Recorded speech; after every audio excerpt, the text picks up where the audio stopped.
Estás aqui, Jesus. O teu nome, aleluia. Aleluia. Aleluia. A presença de Deus está em nosso meio, irmãos. Aleluia. Glória a Deus. Como é bom estar na presença de Deus. A paz do Senhor. Onde está o povo mais feliz da terra? Glória a Deus. É bom estarmos na casa de Deus, é bom estar na presença de Deus. E nesta noite já estamos alimentados pela sua palavra. Mas como o nosso pastor nos deu a oportunidade para falar a palavra de Deus, eu não posso recuar diante disso. E eu gostaria de ler o versículo base para a nossa Eboerne, que seremos alimentados ainda durante os próximos dias, instruídos e tratados por Deus através da sua palavra. Abra por gentileza a sua Bíblia na segunda carta do apóstolo Paulo a Timóteo, capítulo de número 3 e versículo de número 14. Aleluia. Pode continuar dando glória a Deus, isso faz um bem enorme. Aleluia. Segunda carta do apóstolo Paulo a Timóteo, capítulo de número 3 e versículo de número 14, diz assim: Tu, porém, só tirar um pouquinho do grave que melhora. Tu, porém, permanece naquilo que aprendeste e de que foste inteirado, sabendo de quem o tens aprendido. Você pode dizer amém? Eu queria que você repetisse, por gentileza, diga assim: tu, porém. E eu não tenho o costume de estar mandando olhe de lado, diga para isso, diga para aquilo. Mas olhe para mim, diga: tu, porém. Vamos tentar falar nessas duas palavras, porque estamos limitados dentro de uma direção de Deus. Deus programou tudo hoje à noite. E para a gente ir para casa, a gente vai meditar só nesse tu, porém. Amém? Diga amém. O apóstolo Paulo repetiu nesse mesmo capítulo 2 vezes essa expressão. Ele fez um contraditório. Afinal de contas, essa expressão, porém, é uma conjunção que mostra, é uma conjunção adversativa, que mostra uma contrariedade de entendimento. E aqui ele fala no capítulo 3 e versículo 10, tu, porém, e agora no 14 ele repete, tu, porém. E que porém é este? O apóstolo Paulo estava escrevendo a alguém que ele havia mencionado nas suas cartas pelo menos 7 vezes. Escrevendo aos Colossenses, aos Filipenses, a Filemon, nas 2 cartas endereçadas ao próprio Timóteo, ele vai falando sempre da importância de Timóteo, da sua cooperação, do seu companheirismo, da sua fidelidade, dos seus propósitos. Ele faz questão de fazer menção de Timóteo 7 ocasiões distintas, 7 cartas propriamente. E agora, sabendo que o tempo da sua partida estava próximo, ele escreve uma carta diferente da primeira, porque a primeira foi muito instrutiva, e pode receber o nome de fato de epístola, porque era instrutiva. E agora nesta segunda carta, além de instrutiva, ele trata com uma delicadeza e uma pontualidade muito grande. Ele pontua, dando a entender que agora era a hora X, era a hora especial, era a hora determinada. E ele diz: Timóteo, agora é para valer. Ainda no capítulo 1 ele diz assim: olha, abana esse negócio. Ele diz: desperta o dom de Deus que há em ti, que A expressão do entendimento original é: abane essa chama, não deixe esse fogo apagar. Ele vai falando e daqui a pouco ele trata sobre 3 características que eu ouvi o meu pastor falar aqui na última reunião de ceia dos obreiros. O senhor falou sobre 3, falou de 4, mas eu vou só mencionar 3, pastor, está certo? O senhor me permite? Ele falou de 3 coisas importantes, que o pastor também falou sobre aquele que é filho. Mas ele fala sobre o soldado, sobre o atleta e sobre o agricultor. E depois de falar das peculiaridades da relação destas 3 figuras, ele diz assim: olha, agora, entendendo tudo isso, você, Timóteo, que vai continuar, você, Timóteo, que vai segurar o bastão, você que está correndo junto comigo na mesma direção, você que está andando na mesma pisada, no mesmo ritmo, olha, apresentará a Deus aprovado, como obreiro que não tem de que se envergonhar, ele que maneja bem a palavra da verdade. Ele fala sobre caráter e serviço. E ele continua e daqui a pouco diz: presta atenção, porque nos últimos dias, quem acredita que os últimos dias chegaram? Nos últimos dias sobrevirão tempos trabalhosos. E ele não está falando da população no modo geral, não, está falando de peça rara do nosso meio. Ele não está falando desses vadios que pula carnaval, não. Está falando daqueles que estavam no nosso meio. Na linguagem de hoje, os de paletó e gravata mesmo. Nos últimos dias sobrevirão tempos trabalhosos, duros, difíceis, de crise, chalepos. Que os homens serão amantes de si mesmos. Importado consigo. Eu quero é levar vantagem. Eu quero me dar bem. Eu amo a mim, depois de mim eu amo a mim de novo, e depois de mim eu amo a mim de novo e continuo amando a mim. Porque para mim mais importante sou eu, depois de mim sou eu de novo, e na sequência eu ainda. Aí ele vai dando características, se você quiser depois ler, não lê agora não, porque não vai dar tempo. Mas diz assim, olha, essas pessoas são presunçosas. Você sabe o que é o presunçoso? É o camarada que concebe uma ideia e não aceita conselho de ninguém, e nem proposta de ninguém, e ele acha que o que ele pensa que é verdadeiro e nada mais importa. Ele é um presunçoso. Então ele é amante de si mesmo, e o resto que vem por aí é só característica de quem é amante de si mesmo. Ele fala do soberbo, nem preciso falar. Ele fala do blasfemo, o camarada não respeita nem a Deus, oh meu Deus. Ele é desobediente a pai e mãe, não respeita a Deus, nem a pai nem a mãe. Ele quer satisfazer a si. Ele é ingrato. Você vai falar que o ingrato ele é amante de si mesmo? Como é que você me agradece se eu reconhecer que eu lhe fiz uma coisa boa? Como é que você faz?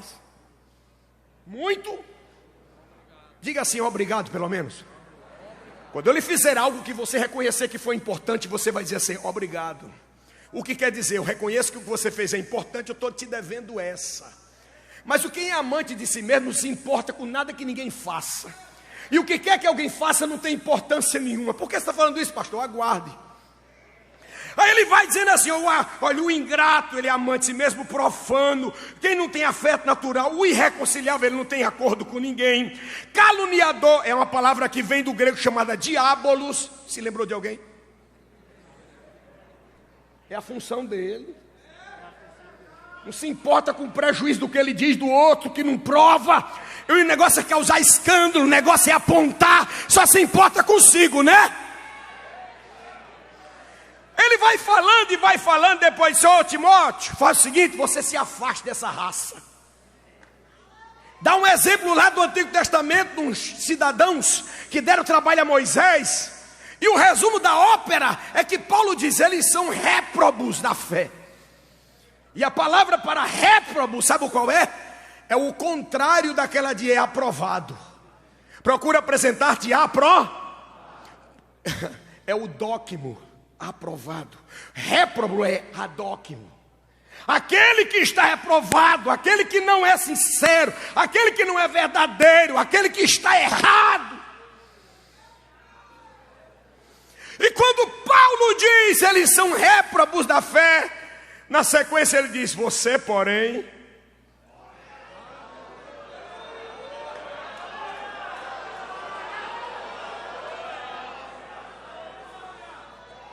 Tem muito obreiro ruim pelo meio do mundo, mas os senhores foram consagrados a diáconos para não ser obreiro ruim, para ser diácono de verdade. O senhor foi ordenado, agora consagrado ao presbitério, não foi para ser um presbicho, foi para ser um presbítero mesmo. Tem gente ruim por aí, tu porém,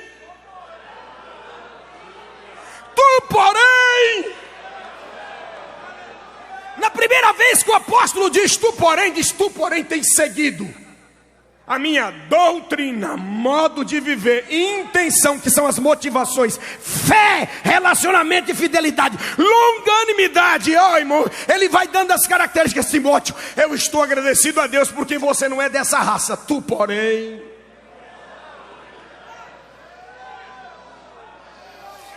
aleluia, aleluia, tu porém.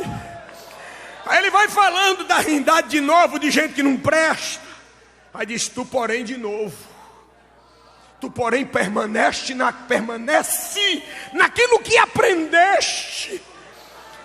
Timóteo, a sua referência é alguém que tem as costas rasgadas, é alguém que naufragou, é alguém que lutou, combateu o bom combate, acabou a carreira, mas guardou a fé. A sua referência, olha, você tem referência. Hoje à noite nós tivemos aqui representantes de homens com referência. Você tem referência. Para de se basear em quem não presta e em quem errou.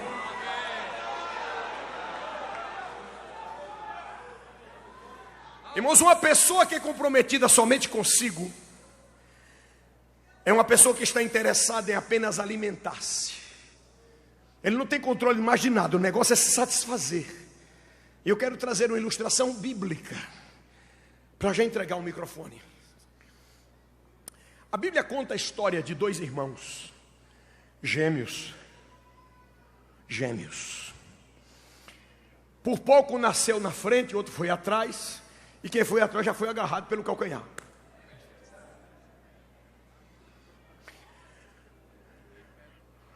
Mas mesmo assim, um saiu primeiro, e quem botou o primeiro na frente foi Deus.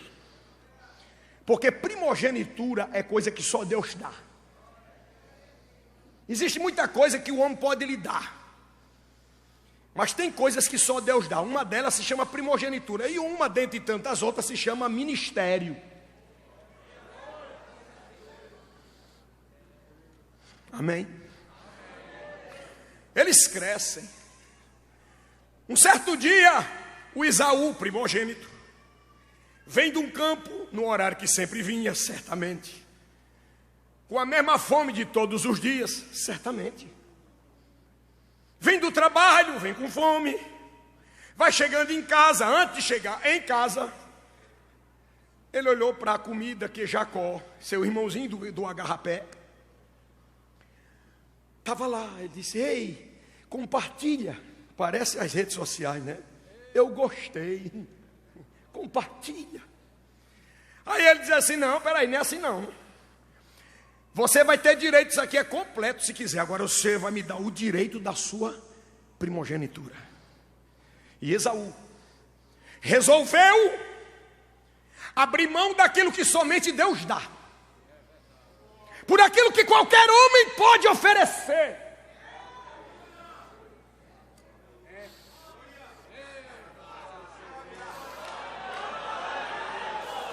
Reprovado. Ele procurou com lágrimas, o escritor aos Hebreus diz, mas não encontrou lugar. Passaram-se os dias. A mãezinha deles, que era mais mãe de um do que mãe do outro, deu para notar já, não já? Diz assim, Jacózinho, meu filho. Não é você não, viu? Deus te guarde. Jacózinho, meu filho, teu pai vai transmitir a bênção. Esaú já correu no meio do mundo para pegar um cabrito. Você precisa entrar na frente e receber a bênção que já negociou. Cuidado. Ele diz, mas mamãe, tudo bem, e se me pega? E se papai descobre? Jacó não tinha temor de pecar, Jacó tinha medo de ser pego.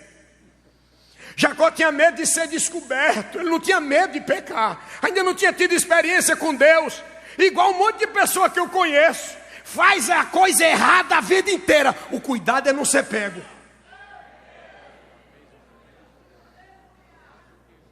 Você vai para casa pensando nisso hoje.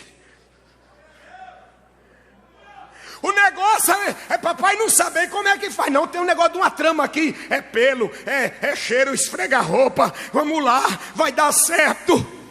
Na hora que o pai pergunta assim: como é seu nome? Ele diz que é Esaú. E continuou sendo Jacó. Os tempos se passaram.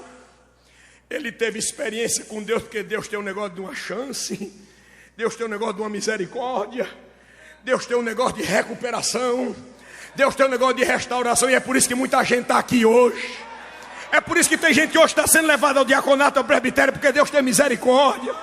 Aí Deus tratou, ajeitou, apertou o parafuso, deu as experiências e diz: agora é a hora do vamos ver. Diga seu nome. Agora ele diz: eu sou Jacó. Pronto, agora eu lhe transformo. Enquanto você disser que é Esaú, vai continuar permanecendo como Jacó. No dia que reconhecer que é Jacó, vai ser transformado por Deus, pelo próprio Deus.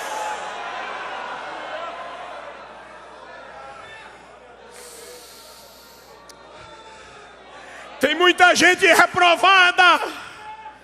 Tu, porém, permanece naquilo que aprendeste, sabendo de que o tens aprendido. Fica firme, coloca propósito, controla essa fome, para de dar lugar à carne. A pessoa que não se controla não pode exercer ministério. A pessoa que não tem domínio próprio não pode fazer a obra de Deus na titularidade. Deus está nos chamando a atenção: seja diferente, tu, porém.